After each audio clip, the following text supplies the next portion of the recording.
vez te has preguntado qué impacto tienen los narcocorridos en la conducta de quienes los escuchan? ¿Puede la música influir en la violencia o en las decisiones que tomamos?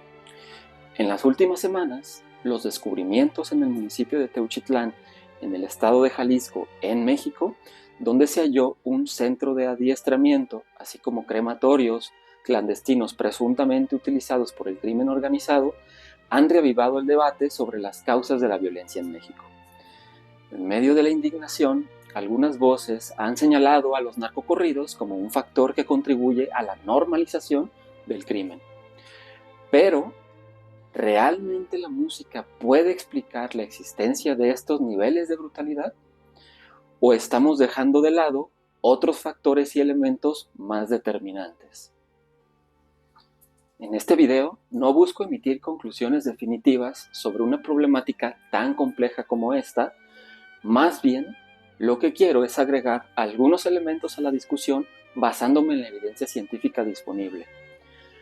La relación entre los narcocorridos y las conductas violentas es un tema que genera debate, y para entenderlo es necesario ir más allá de las opiniones y explorar lo que la investigación ha encontrado sobre el desarrollo de la agresión y la violencia en distintos contextos.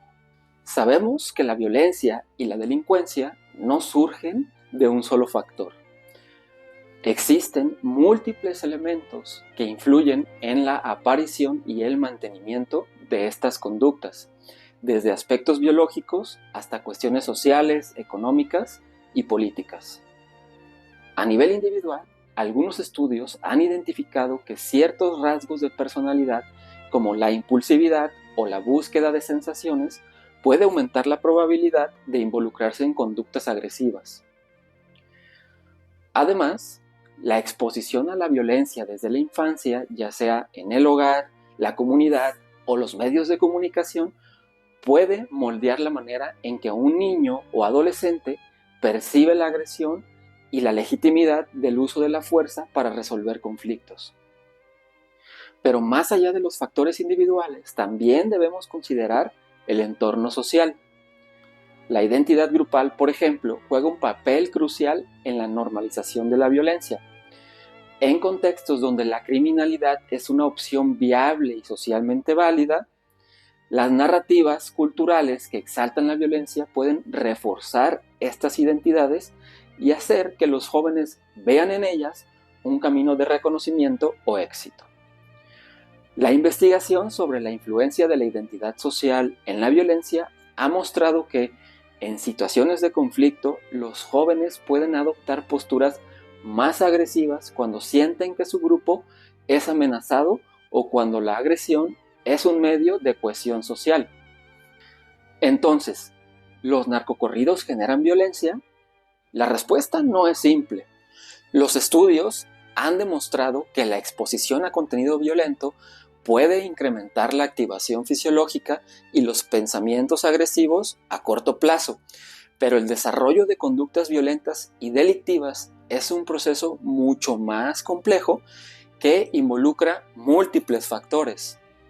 Por ejemplo, un estudio realizado por Warburton y colaboradores analizó el impacto de la música violenta y prosocial en los oyentes y encontró que las letras violentas pueden aumentar la hostilidad y los pensamientos agresivos a corto plazo.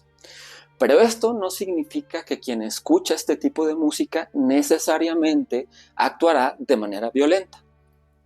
El tono de la música también juega un papel importante. Las canciones con una estructura musical agresiva pueden aumentar la excitación emocional y el afecto negativo, pero no generan agresión por sí solas, a menos que existan otros factores contextuales que propicien este tipo de comportamiento.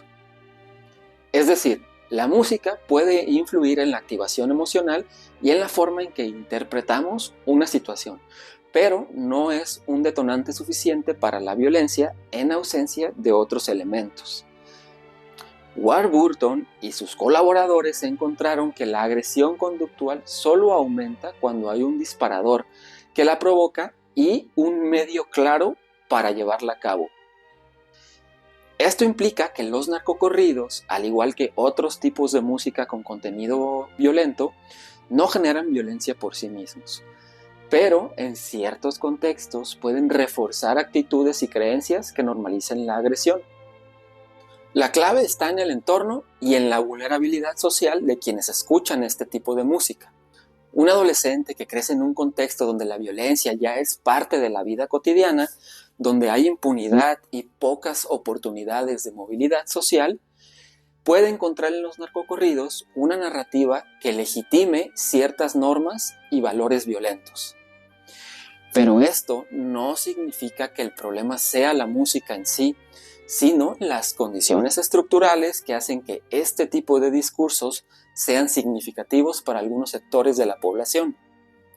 Entonces, a partir de la investigación científica sabemos que no todas las personas que escuchan música con contenido violento se volverán violentas, pero en ciertos contextos donde hay vulnerabilidad social y exposición previa a la violencia, estos mensajes pueden reforzar actitudes y creencias que faciliten la agresión. Es importante recalcar que el desarrollo de conductas delictivas o violentas es un fenómeno multifactorial.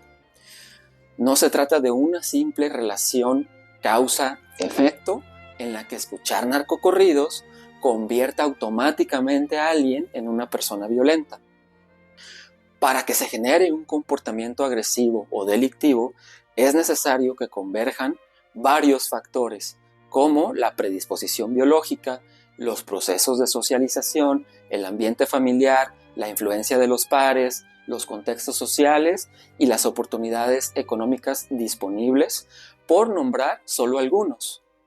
Los estudios han señalado que en contextos donde hay vulnerabilidad social y exposición previa a la violencia, los narcocorridos pueden reforzar actitudes y creencias que normalizan la agresión. Es decir, no crean violencia de la nada, pero pueden ser un elemento que legitima o refuerza la violencia preexistente en determinados grupos. Por ejemplo, un adolescente que ha crecido en un entorno donde la violencia es parte de la vida cotidiana y donde existen pocas oportunidades de movilidad social, podría encontrar en estas narrativas musicales una forma de validación de las normas y valores que justifiquen la agresión como un medio legítimo para alcanzar poder o respeto. Aquí es donde entran en juego los factores de protección. Para niños y adolescentes es fundamental contar con modelos prosociales, supervisión parental y oportunidades educativas que reduzcan la probabilidad de que se identifiquen con modelos delictivos. La investigación ha encontrado que el acceso a entornos estructurados y seguros disminuye significativamente la influencia de la violencia en los medios sobre la conducta. Además, las investigaciones sobre el manejo de la ira y la agresión han encontrado que entrenar habilidades de regulación emocional, resolución de conflictos y control de impulsos puede reducir significativamente la expresión de conductas violentas. Por eso, es clave limitar la exposición a contenidos violentos en edades tempranas, ya sea en la música, en series o en películas o en cualquier otro medio. No se trata solo de prohibir o censurar el contenido violento, sino de generar una comprensión crítica de lo que se consume y ofrecer alternativas narrativas que refuercen estrategias pacíficas para la resolución de conflictos. En última instancia, la prevención de la violencia no se trata solo de regular lo que consumimos, sino de fortalecer los factores que protegen a las personas de desarrollar conductas agresivas. La educación, la estabilidad familiar, el acceso a oportunidades económicas y la promoción de la resolución pacífica de conflictos son herramientas mucho más poderosas que cualquier intento de censura. En lugar de solo preguntarnos si los narcocorridos generan violencia, deberíamos preguntarnos qué condiciones hacen que algunas personas sean más vulnerables a estos mensajes y cómo podemos construir una sociedad que ofrezca alternativas reales a la violencia como forma de vida. Antes de continuar, si te interesa la psicología científica y la psicoterapia basada en evidencia, suscríbete al canal. Aquí exploramos diferentes aspectos de la conducta humana y proporcionamos herramientas útiles para psicólogos y personas interesadas en la salud mental. Si quieres entender más sobre cómo funcionan las intervenciones psicológicas y cómo prevenir la violencia desde un enfoque basado en ciencia, este es el lugar indicado para ti. Ahora, hablemos de soluciones. ¿Cómo se puede prevenir la violencia? Existen intervenciones conductuales y psicosociales que han mostrado ser efectivas. Por ejemplo, el entrenamiento en manejo de la ira y la terapia cognitivo-conductual han demostrado reducir la agresión en adolescentes con problemas de conducta. Estos programas enseñan a identificar señales tempranas de enojo, a utilizar estrategias de afrontamiento y a desarrollar habilidades sociales para la resolución de conflictos sin recurrir a la violencia. El entrenamiento para padres también es crucial.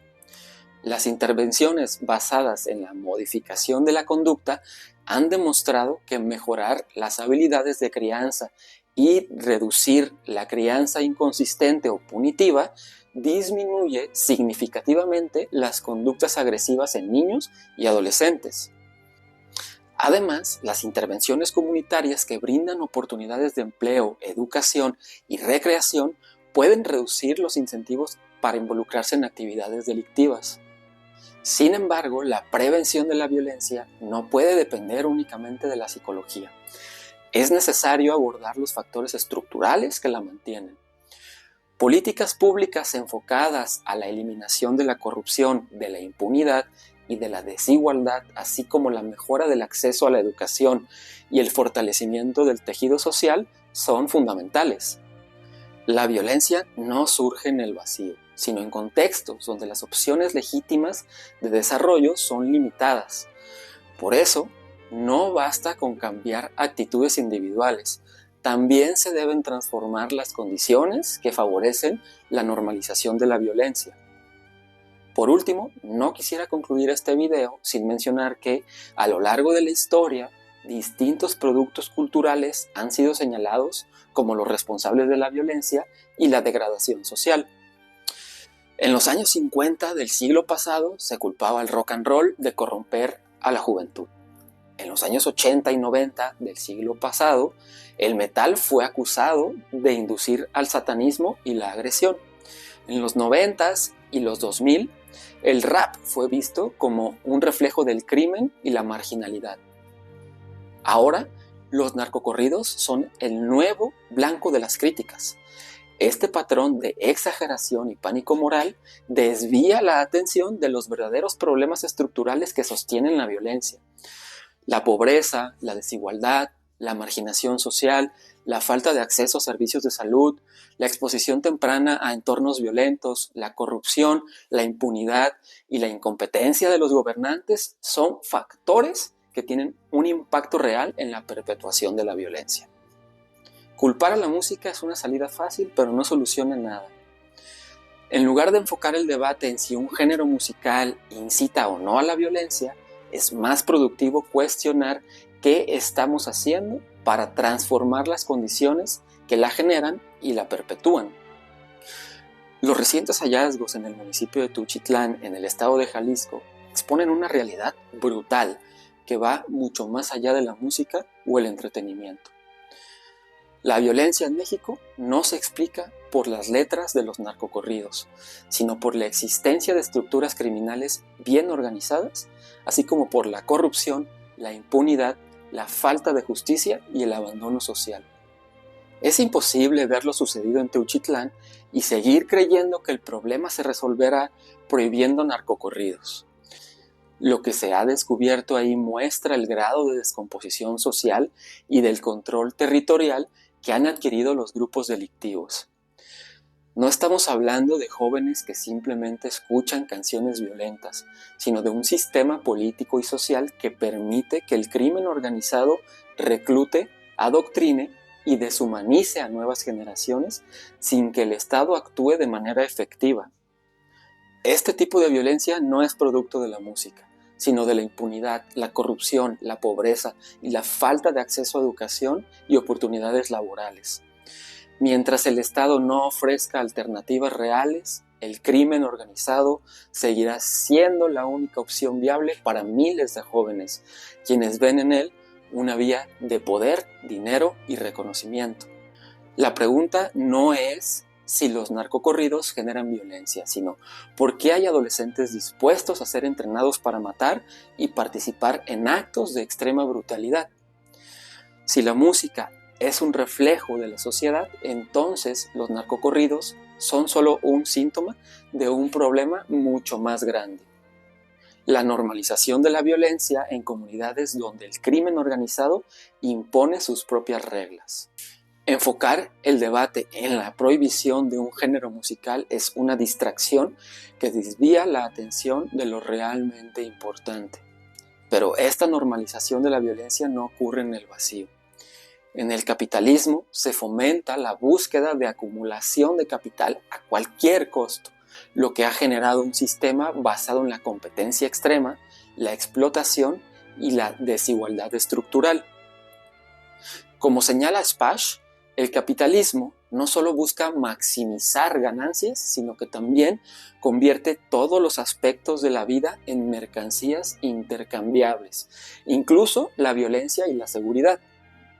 Por otro lado, Pitts refuerza esta idea al argumentar que la acumulación de capital no es solo una cuestión de producción de bienes, sino también de control sobre la vida y las oportunidades de los demás. En este sistema, el crimen organizado opera bajo la misma lógica: expandir su poder, eliminar la competencia y acumular riqueza sin importar el costo humano. La violencia no es una anomalía dentro del capitalismo, sino una consecuencia lógica de un modelo que prioriza la rentabilidad sobre el bienestar colectivo. En sectores marginados, donde el acceso a la educación y al empleo digno es limitado, la acumulación de capital mediante el narcotráfico y otras economías ilícitas se convierte en una alternativa viable.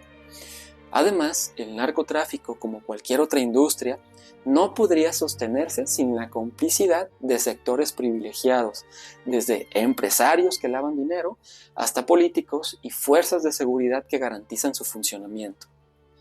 Mientras el sistema continúe estructurado de esta manera, la violencia no desaparecerá solo por censurar canciones. Culpar a los narcocorridos es un intento simplista de desviar la atención de la verdadera causa del problema. Un sistema que, por diseño, convierte la competencia despiadada y la acumulación sin límites en sus motores fundamentales, sin importar las consecuencias sociales. En lugar de prohibir canciones, necesitamos políticas públicas que transformen las condiciones estructurales que perpetúan la violencia. La solución está en fortalecer el acceso a la educación de calidad, generar empleos dignos, mejorar el sistema de salud mental y garantizar que los jóvenes tengan opciones distintas al crimen. Mientras estas condiciones no cambien, seguirán apareciendo más casos como el de Teuchitlán y ninguna censura musical va a detenerlo. Si te gustó este video y te interesa seguir explorando la psicología de la violencia y otros temas relacionados con el comportamiento humano, dale like y suscríbete. La ciencia nos ofrece herramientas valiosas para comprender y abordar estos problemas, y en este canal seguiremos explorándolas juntos. En la descripción del video te estaré dejando las referencias de los estudios en los que me basé para hacer este video, por si quieres profundizar más en el tema. Nos vemos en el próximo video. Hasta pronto.